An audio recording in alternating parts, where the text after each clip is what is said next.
नमस्कार, आप देख रहे हैं देश का पहला लोकल न्यूज चैनल अब तक बिहार। अब तक बिहार में आपका स्वागत है। भगवान श्री राम को 14 वर्षों तक वनवास भोगना पड़ा था न्याय के लिए। कुछ ऐसा ही मामला गया जी के इस घोर कलयुग में अपने पिता की हत्या करने वाले एक ही उदर से जन्म लेने वाले भाइयों ने अपने पिता उदय प्रताप सिंह की पूर्ण रूपेण सोची समझी साजिश के तहत कर डाली है। उदय प्रताप सिंह के पुत्र विवेक प्रताप सिंह ने अपने ही भाइयों पर उनके पिता उदय प्रताप सिंह की हत्या का खुलासा आज एक प्रेस कॉन्फ्रेंस के माध्यम से उन्होंने की है। विवेक प्रताप सिंह बताते हैं कि उनके अपने सहोदर भाइयों ने उनके पिता उदय प्रताप सिंह की हत्या पैतृक संपत्ति को हड़पने के ख्याल से किया है। विवेक प्रताप सिंह ने बताया कि उनके पिता उदय प्रताप सिंह की हत्या एक सोची समझी साजिश के तहत की गई है। उन्होंने ये भी बताया कि गया के लगभग सभी प्राइम लोकेशन में उदय प्रताप सिंह की अरबों की संपत्ति है। विवेक प्रताप सिंह ने बताया कि विश्व में कोविड-19 के वक्त सोची समझी साजिश के तहत उनके पिता उदय प्रताप सिंह की हत्या कोविड से संक्रमित तथा कथित रूप से संक्रमित खून इंजेक्ट कर उनकी हत्या कर दी गई थी। उन्होंने बताया कि इस पूरे मामले की शिकायत स्थानीय थाने से लेकर गया के उच्च पुलिस पदाधिकारी तक की जा चुकी है, लेकिन उदय प्रताप सिंह के अन्य पुत्रों की रसूख गया के बड़े ब्यूरोक्रेट्स और राजनीतिज्ञों से होने, जिसके वजह से पुलिस की ओर से कोई भी कार्रवाई नहीं हो रही है। अंत में हारकर उनके अधिवक्ता प्रणय कुमार सिन्हा द्वारा सीजेएम की अदालत में लिखित शिकायत की गई। इसके बाद माननीय न्यायाधीश के आदेश के बावजूद आज तक कोई भी कार्रवाई नहीं हो पाई है। अधिवक्ता प्रणय कुमार सिन्हा बताते हैं कि बड़े रसून वाले होने की वजह से पुलिसिया कार्रवाई शिफर है। अधिवक्ता प्रणय कुमार सिन्हा बताते हैं कि गया शहर की कई प्राइम लोकेशंस में उदय प्रताप सिंह की भूमि है, जहां गया के बड़े बड़े तथाकथित ब्यूरोक्रेट्स, पॉलिटिशियंस के अलावे कई रसूख वालों के ताल्लुक हैं। यही वजह है कि आज तक कोई भी कार्रवाई नहीं हो पाई है। चलिए सुनते हैं विवेक प्रताप सिंह और उनके अधिवक्ता प्रणय कुमार सिन्हा की जुबानी उदय प्रताप सिंह की मौत की रहस्यमयी कहानी। मामला यह है कि हमारे क्लाइंट है विवेक प्रताप सिंह, जो हमारे बगल में बैठे हैं। इनके पिताजी की हत्या इनके ही भाइयों ने कोविड काल में कोविड से इन्फेक्टेड सिरिंज से ब्लड देकर उनके शरीर में किया। ये इनको पता चला 2026 में, जब ये सीबीआई केस से बरी होकर के यहाँ पहुंचे।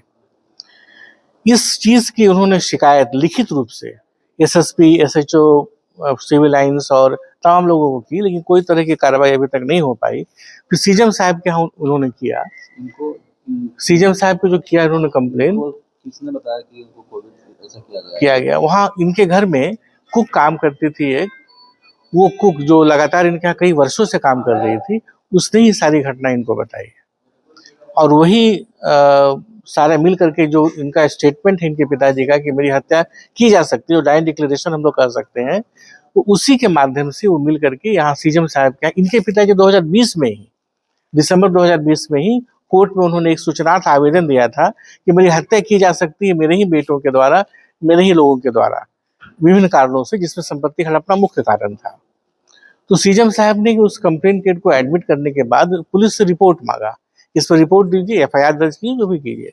लेकिन आज तक पुलिस रिपोर्ट नहीं की। सीजेएम साहब रिमांडर पर रिमांडर दिए, तब भी नहीं हुई। इनके प्रभाव के कारण नहीं हो पा रहा है। ये सब इन लोग के जो अत्यधिक प्रभावशाली लोग हैं जिनके ऊपर इन्होंने केस किया है, वो आर्थिक रूप से भी काफी समृद्ध है, साथ ही पॉलिटिकल रूप से भी काफी प्रभावशाली है, और ब्यूरोक्रेट्स भी हैं उसमें। नाम बताइए। विनीत कुमार गुप्ता। भाई का नाम? हाँ, भाई का नाम बताइए। प्रताप सिंह, विकास प्रताप सिंह। और उनके जी बताइए। एक तो जमीन का काम करते हैं वो, पहले इनको उधर लगा हुआ, पहले इनको सारी चीज लगा हुआ है, तो उसका नाम पता सबके पूछते रहे। ठीक। तो ये उनका, इनके पिता जो दोनों भाई हुए और उनकी जो पत्नियां हुई, सबका नाम इन्होंने बताया भी, विनीत प्रताप सिंह, विकास प्रताप सिंह, और उन दोनों की पत्नी हुए सो। और ये अभी हम लोग हाईकोर्ट, ऑनरेबल हाईकोर्ट भी गए हैं इस बात को लेकर के कि इतने ज्यादा प्रभावशाली लोग हैं कि कोई तरह का एफआईआर नहीं हो पा रहा है। हाईकोर्ट में भी हम लोगों ने फाइल किया है रिट पिटीशन। पूरी संभावना है कि वहां से भी हम लोग को न्याय मिलेगा। तो हम लोग चूंकि पूरी तरह से थक चुके, जो भी कर सकते थे मैक्सिमम कर चुके, उसके बाद भी पुलिस और प्रशासन कोई तरह का एक्शन नहीं ले रही है। इसलिए आज इन्होंने कहा कि हम चाहते हैं कि समाज को ये बात बताएं, इसलिए प्रेस कॉन्फ्रेंस हम लोग आज ऑर्गेनाइज कर रहे हैं। मुख्य बात यही है। जी, मेरा नाम Pranay Kumar Sinha, advocate, Jharkhand high court में है, गया में है, पटना हाई कोर्ट में है। तो हम इनके वकील हैं, वकील के रूप में हम ये बात को सामने रख रहे हैं। हाँ जी, मैं Vivek Pratap Singh, son of Shri Uday Pratap Singh. Actually हमारे पापा को षड्यंत्र रूप से उनको मारा गया है और मारने वाले हमारे भाई हैं। एक्चुअली शुरू में ही एक्चुअली सारा चीज़ ये संपत्ति का ही खेला है, एंसेस्ट्रल प्रॉपर्टी की वजह से। एक्चुअली हमारे जो दादा के भाई थे, मतलब बड़े बाबा थे, उन्होंने विल जो तैयार किया था वो मेरे नाम से किया था और मुझे इस बात की जानकारी नहीं थी। इन लोगों को पता था, तो मुझे सीबीआई केस में फंसाकर ऑलरेडी, मतलब हमारी प्लांट थी हजारीबाग में, उस प्लांट के मतलब उन लोग भी डायरेक्टर थे, सब थे, उसमें फंसाकर मुझे उन लोगों ने मतलब यहाँ से भगा ही दिया था।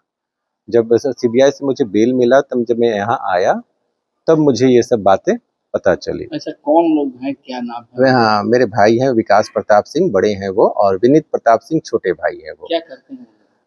विकास प्रताप सिंह तो एम कॉलेज में डेमोन्स्ट्रेटर हैं, जो हमारे बाबा का ही नौकरी दिया हुआ है उनको। और विनीत प्रताप सिंह लैंड एजेंट हैं वो, सगे भाई? सगे भाई हैं जी। हाँ, केमिस्ट्री डिपार्टमेंट। कहाँ रहते हैं? ये पितामहेश्वर में रहते हैं जी। इतना कंफर्म कैसे बता सकते हैं कि उन्होंने ये सारा साजिश वगैरह किया? हाँ, क्योंकि ये जिस दिन मैं जा रहा था उनसे मिलने, घर पे जा रहा था, तो जिला स्कूल के पास ही उनसे मुलाकात हुई थी। तो उन्होंने ही मुझे धमकी दिया, तो घर तो जाने नहीं दिए, धमकी दिया उन्होंने कि यहाँ से चले जाओ, नहीं तो।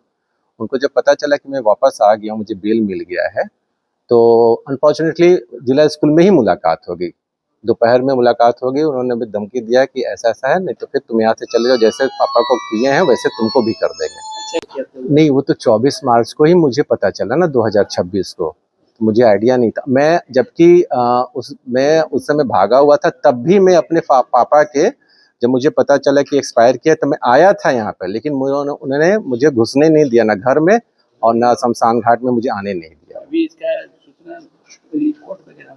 हाँ, अभी ये थाना में दिया हुआ है, जो FIR नहीं हुआ है, उसके बाद कंप्लेंट केस किया हुआ है आपका वहाँ CGM साहब के यहाँ। इसमें कौन कौन इन्वॉल्व हैं जो बड़े टाइकून कहे जा रहे हैं? मैं तो नाम तो नहीं, लेकिन हाँ पॉलिटिकल टच तो इनका काफ़ी है और इनका एडमिनिस्ट्रेशन में भी अच्छा पकड़ है। इस संकेत में बिल्डर भी हैं, कुछ लोग बिल्डर भी हैं और पॉलिटिशियन। जिला स्कूल में क्या नाम होगा? हाँ, विनीत प्रताप सिंह, क्या करते हैं? लैंड एजेंट है वो। और इन लोगों के पास देखिए, वो एक्चुअली गन भी है इन लोग के पास, ये गन भी मुझे सटाए थे। ये किस चीज का आप डर है आपको? ये कुछ भी कर सकते हैं मेरे साथ, मेरे और मेरे परिवार के साथ। आपके परिवार में कौन है? मेरी बेटी है और मेरी वाइफ है। कहाँ रहते हैं? मेरे यहीं PP कॉलोनी। मैं इससे पहले बॉम्बे में था, अभी आया हूँ PP कॉलोनी में। ये कितना जमीन का मामला है, कितना क्या संपत्ति तो काफ़ी है हमारी, लंबा चौड़ा बहुत बड़ा? हाँ जी हाँ। प्राइम लोकेशन से प्राइम लोकेशन, पॉस एरिया, जी हाँ जी। संपत्ति का उपयोग अभी वही लोग कर रहे हैं? हाँ, वही लोग कर रहे हैं। इवन रेंट भी जो आ रहा है, सब लोग वही 14 साल से वही लोग ले रहे हैं, वो ले रहे हैं और घराना वाले ले रहे हैं।